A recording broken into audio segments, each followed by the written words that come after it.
Ang nakaraan. Matapos matanggap ni Shirts ang kapangyarihan mula kay Caligorna at Ero, agad nagbago ang lakas nito at anyo.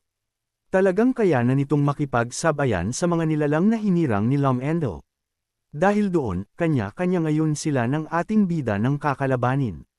Pagpapatuloy. Dito ay bigla na lang bumagsak ang Nephilim at napaluhod ito sa mga sandaling ito, na hindi makapaniwala sa nangyayaring ito sa laban nila ng ating bida. Takang-taka ang isang ito, at nagtanong pa sa ating bida kung paano raw nagkaroon ng ganitong kapangyarihan ang ating bida, paano raw siya napaluhod ng ganito. Dito ay nakangiting ng osar si Sean, sabi nito, ano na, asa na ang tapang at lakas ng loob mo kanina, hanggang dito kon alang ba? Tanong nito na may panghahamon. Dito ay talagang napaamin na lamang ang isang ito na minaliit niya ng gusto ang ating bida, na hindi pala pipitsujing nila lang si Sean dahil talagang kailangan niyang magseryoso ngayon. Dito ay muling tumayo ang isang ito, ang kanyang kamay ay agad na nagliwanag ng husto, at nagsabi na kailangan niyang ituring na isang malaking banta si Sean para kay Lom-Endel, kaya dapat raw ay burahin na ngayon ang ating bida. Dito ay agad na binaba ni Sean ang kanyang pagkakahawak sa kanyang sandata, at nakangiting suamgat na isang malaking karangalan raw na ituring siyang malaking banta para sa buhay ni Lom-Endel. Dito ay galit na ang isang ito, huling pagbibiro na raw ng ating bida ang kanyang narinig na sagot ni Sean ngayon, na umiilaw na ng matindi ang buong katawan nito, na para bang mag-self-destruct pa ata ang isang ito para lang burahin ang ating bida. Dito ay seryoso na rin si Sean, hindi niya pwedeng hayaan ang kalaban sa bagay na gagawin nito, kundi talagang malilintikan silang lahat, kaya sabi nito, sige lang tignan natin kung hanggang saan ang lakas mo, panghahamon pa nito. Dito ay nag-charge na ng husto itong si Aldous, sabi niya, wawasakin ko ang lugar na ito ng pinong-pino. Sabi nito, na magmamala one punch man ata ang isang ito, one hit delete sa inis sa ating bida. Dito ay alam na alam ni Caligorna na delikado ang ginagawa ngayon ng Nephilim, sabi nito, mukhang kailangan mong iwasan ang gagawin niya. Ramdam na ramdam kong nagsusunog ngayon ang kanyang buhay, magpapakamatay ata ang isang iyan para lang patayin ka, babala nito.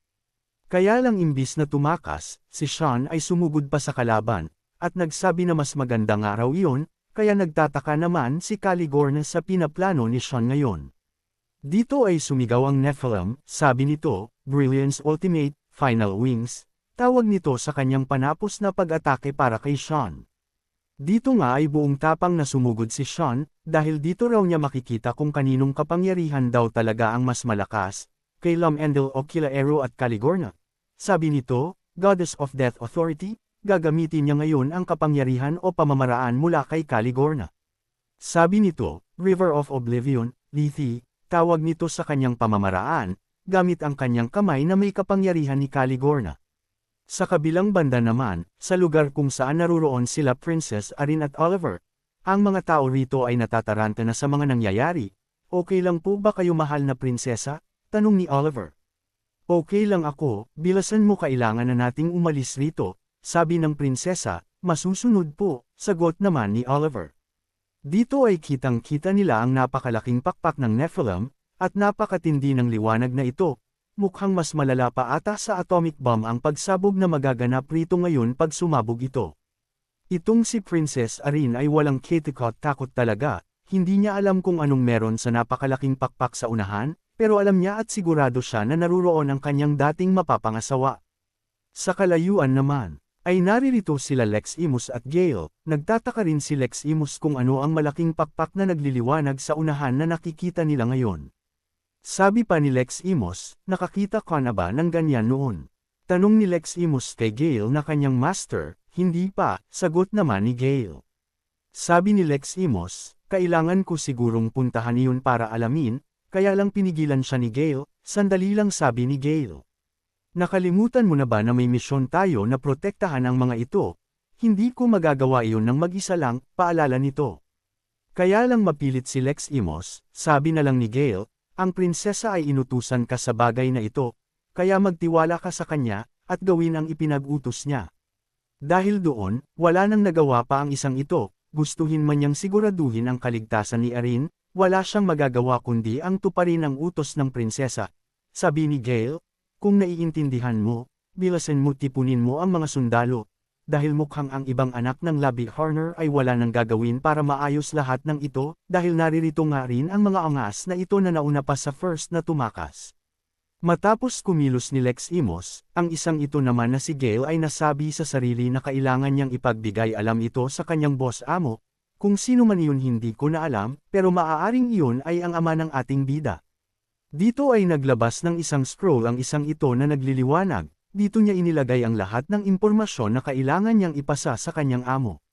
Dito nga ay pinakawalan niya ang magic letter na iyon, na agad lumipad pa itaas. Saan man ito magpunta ay hindi ko rin alam, pero malinaw na iyon ay papunta sa dapat makaalam ng mga kaganapan rito. Sabi nito, kailangan kong tuparin ang totoo kong trabaho, sambit nito, trabaho na utos sa kanya ng kanyang tunay na boss amo.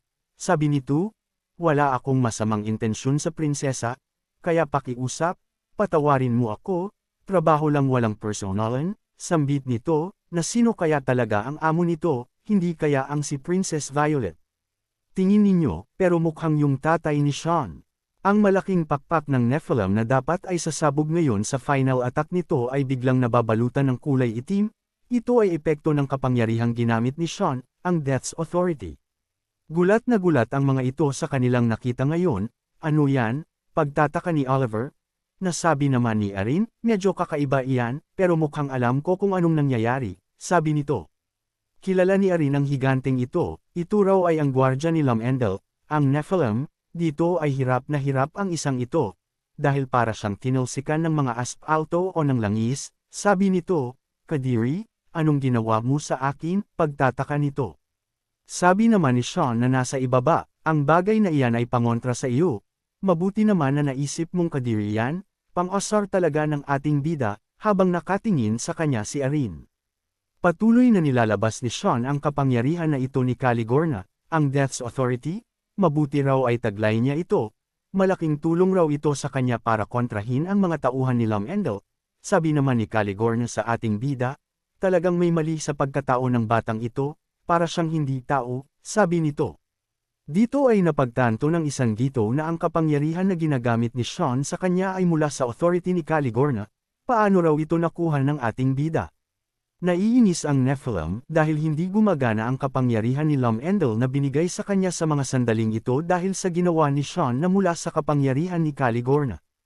Ayon na nga, ang nilalang na kulay dilaw kanila, ngayon ay nang itim na, kinain na ng gusto ng Death's Authority ni Sean mula kay Caligorna, at parang nanigas na ang kalaban at nawalan ng buhay, sabi ng ating bida, sa wakas huminahon ka rin, sabi nito, kasi hindi na nagsasalita ang Nephilim.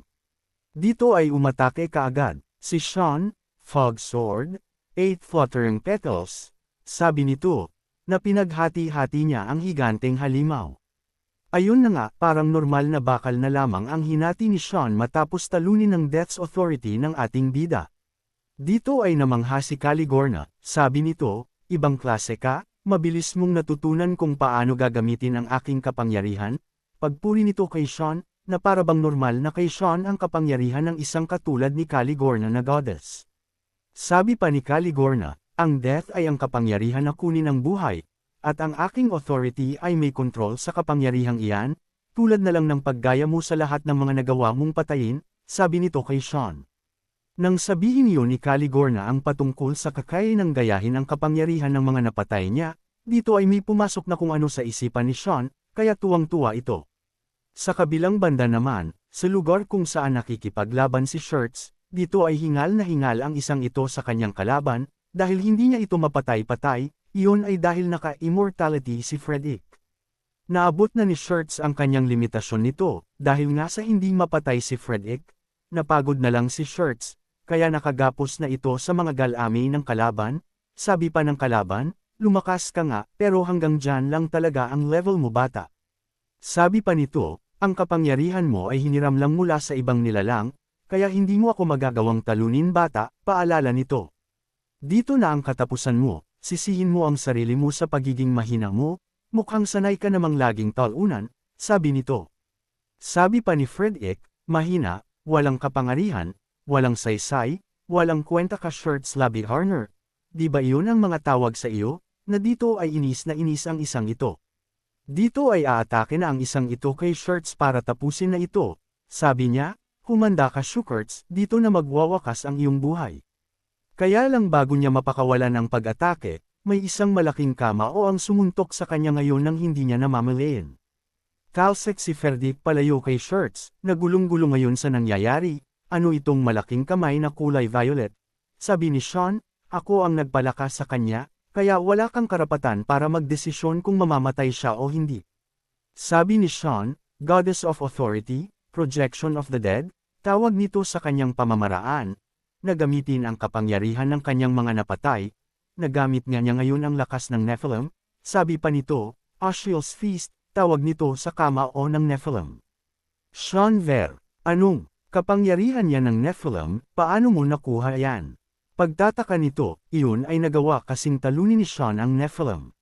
Dito nga ay sumuntok na ang ating bida, gamit ang kamao ng Nephilim, sabi ni Sean, ewan ko napulot ko lang, ganda nito, tignan mo, sabi nito na para bang naglalaro lang.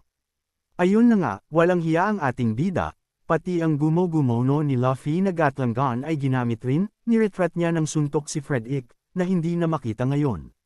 Dito naman ang makawala si Shirt sa pagkakagapos sa gawa ni Freddick, inabot niya ang isang ito. Halika na, tumayo ka dyan, utos ni Sean.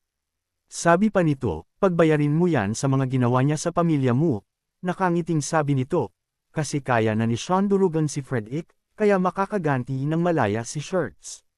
Dito nga ay inabot ni Shirts ang kamay ng ating bida, tumayo, at nakangiting sumagot, yes sir, sagot nito sa kanyang master.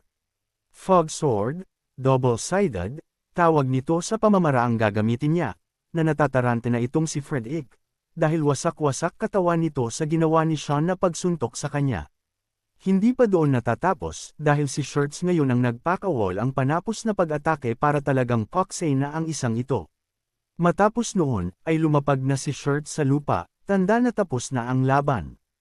Kaya lang, kahit tinapos na nila Sean at Shirts si Freddick, hindi pa rin nila ito mapatay, kasi naka-immortal mode ang kalaban. Sabi nito, huwag ninyong isipan na ito na ang katapusan ko.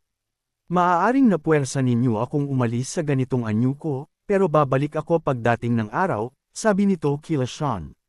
Sabi pa ni Freddick, ang oras at panahon ay laging nakapabor sa akin, na si Sean naman ay buwisit na kay Freddick, nakita sa likuran nito ang malalaking braso ng Nephilim. Sabi pa ni Freddick, kayong mga mortal ay darating ang oras na babalik kayo sa alikabok, pero ako ay ibahin ninyo. Sabi ni Freddick, kasi nga sa dami ng sinakripisyo nitong tao ay nagagawa pa rin niyang mabuhay ng matagal. Sabi pa ng kalaban, gagamitin ko uli ang buhay ng mga tao sa mundong ito para makabalik ako, laging may mga taong hangal na handang magpagamit sa kasamaan, pwede ko silang gamitin sa pagbabalik ko, sabi nito. Kaya lang maliliga ang pinasukan ni Freddick, dito ay binabasa na ni Arin ang sinaunang aklat, bagay na siya lang ang nakakabasa at nakakaunawa. Isang malaking magic circle ngayon ang lumabas sa itaas ng ulo nitong si Freddick. Gulat na gulat at takang-taka, dahil para siyang sinusundo na nito. Dito ay agad niyang naunawaan na isang reversal magic circle ang lumitaw sa itaas niya, sino raw ang may gawa nito. Dito ay nakita niya si Oliver at ang prinsesa, at kita niya na hawak ni Princess Arin ang aklat na binabasa nito ang laman nito, nagtataka siya bakit alam ni Princess Arin na magbasa ng sinaunang lengwahe. Kaya nanlaki ang mga mata nito, imposible raw iyon, dahil kahit siya hindi niya ito kayang basahin, nagagamit niya ang mga nakasulat pero hindi talaga niya nababos ang malinaw ang mga letra at anumang nakasulat. Dito ay nagtaka rin si Sean sa ginagaw ang prinsesa, sabi nito, nasaan na naman ba si Gale, at iniwan na naman si Princess Arin na mag-isa, inis na sabi nito, nagtaka naman si Caligorna, sabi nito, ano, prinsesa ang tawag mo sa kanya, sigurado ka ba? Tanong nito, agad na kinuha ni Sean si Caligorna, sabi nito, anong ibig mong sabihin kung sigurado akong prinsesa siya? Sabi naman ni Caligorna, possible na maanalisa ang sinaunang lengwahe, pero ang basahin ito ng literal na parang normal lang, ay napaka-imposible, dahil iyan ay tongue of gods, isang salita na hindi mababasa ng tao. Sabi pa ni Caligorna, tanging ang mga tribo lang ng Mew ang may kakaya ng basahin ito, ang tribo na ito ay sinasamba bilang mga pari, dahil nga sa kakayanan nilang magsalita ng lengwahe ng mga gods at goddesses. Sabi pa ni Caligorna, ang magawa lang na magsalita ng lengwahe ng gods and goddesses, anumang sabihin ng mga ito ay mangyayari na, doon raw nagsimula ang mahika. Kaya nagtataka si Caligor na ngayon, hindi niya alam na ang tribo na iyon ng matagal ng panahon ay nanatili pa rin pala raw hanggang ngayon. Dito naman ay nanlaki ang mga mata ng ating bida sa pagtataka, ngayon lang niya narinig ang Tribe of Mu. Dito ay napapaisip pa si Sean, kung si Princess Arin raw ay mula sa Tribe of Mu, ganun rin ba daw ang mga kapatid nito, nagtataglay rin ba daw ng parehas na kapangyarihan, kaya kailangan niyang mag-ingat, at bantayan ang mga ito. Dito ay hindi na magawang pigilan pa ni Frederick ang ginagawa ni Arin, dahil binubura na siya sa mundong ito gamit ang mahika na binabasa ni Arin. Ayun na nga, hinihigop na si Frederick ng reversal magic, o ang dispel magic, para lang ibalik sa normal ang mga pinaggagawa ng mga ito. Putik, sino kaya si Princess Arin, alam rin kaya niya ang patungkol sa kanyang lahi at kapangyarihan? Abangan!